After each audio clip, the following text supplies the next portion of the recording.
do I handle conflicts?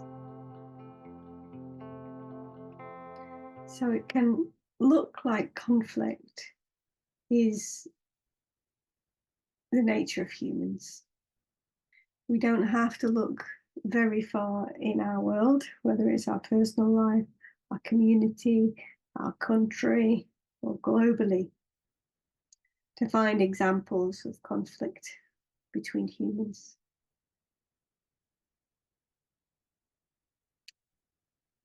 And it's not very pleasant.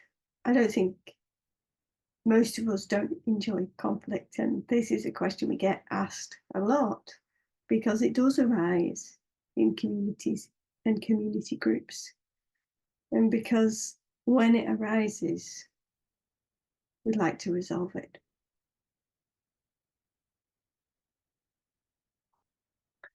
The first thing I'd like to say about conflict, especially destructive conflict, is that it's not part of human nature. It has been thought for centuries that it just was because it's so ever present. But as long as we attribute or put conflict down to just how we are, then we have little hope for something else, for us evolving beyond that as human beings.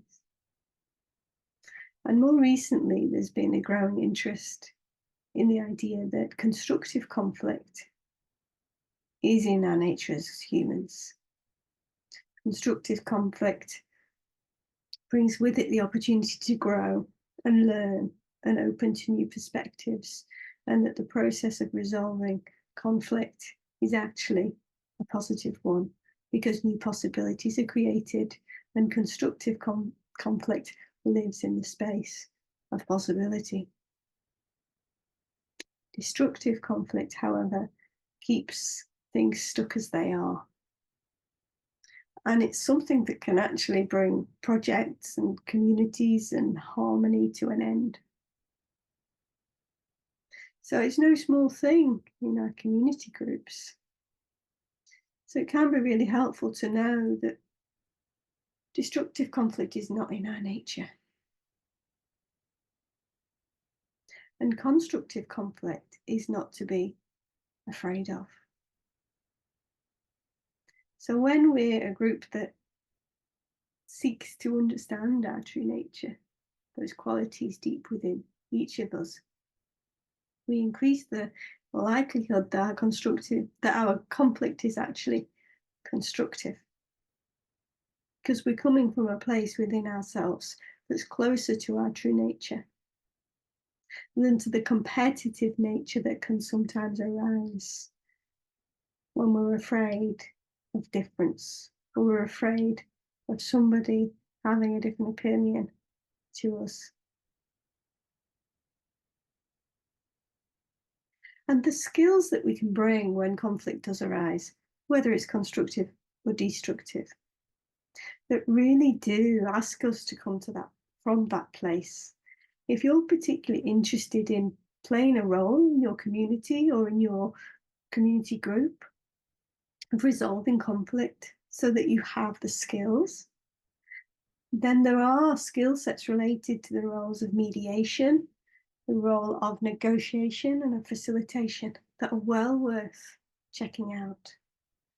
And all of those roles that appeal to and originate from and developed from an inclination towards supporting people to come from our true nature.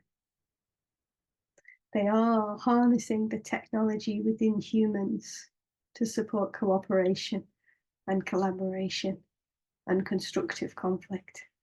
So do check those roles out if you have an interest. Or check out some of the further content here in the Learning Hub in Amity's Conscious Community Library.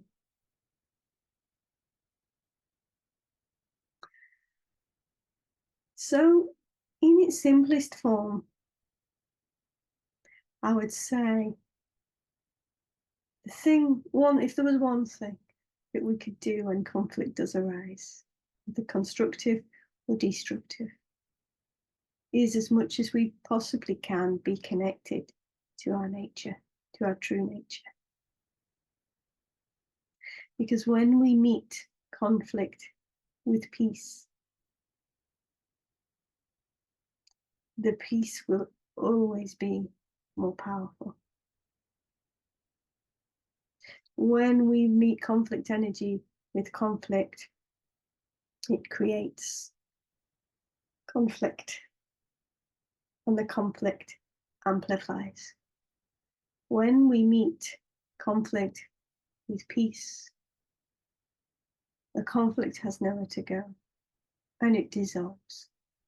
So when we can trust that we can be in and around conflict, we can be at peace, something magic has the possibility to happen. So the more you can be at peace within, the more you will experience and support peace outside.